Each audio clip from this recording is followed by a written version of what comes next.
I'm Shweta, the speech language pathologist at Hamsa Spine and Brain Rehab.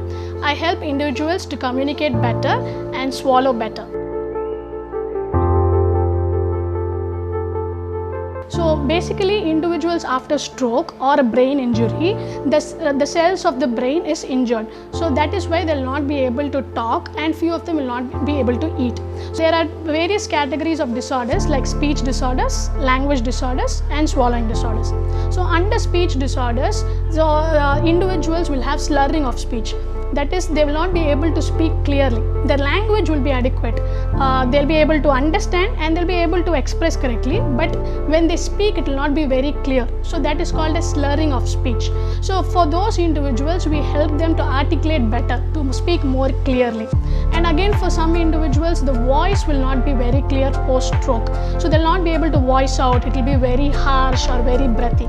So we give them voice therapy to bring out their voice better. And the next one is language therapy. So for individuals with stroke, their understanding ability and expressing ability will be affected. So we do an assessment and form goals for those patients and help them to understand what is their need and help them to speak and understand better. And the next set is swallowing therapy. So when individuals are not able to swallow, we give them swallowing therapy and we help them to eat little by little, and finally the goal will be to at least achieve to eat their regular oral meals.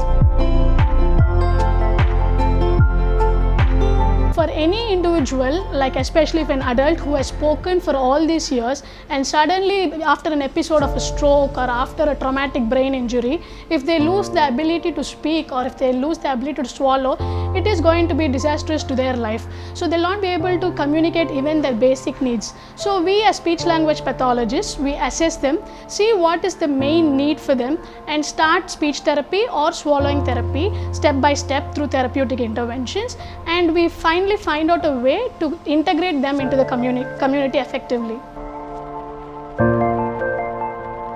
So in Hamsa, there is physiotherapy and occupational therapy, and along with that, individuals, the family comes and tells me that they have to speak. We should understand what is their needs. We have to understand what they're trying to express. They need to eat at least little so that they gain strength to the rest of the exercises. So speaking and eating is an integral part of anybody's lives. So we step in there to do that effectively with either alternative ways of communication, or at least you use single words or some small sentences to communicate effectively. I'm Shweta, the speech language pathologist at Hamsa Spine and Brain Rehab. I help individuals to communicate better and swallow better.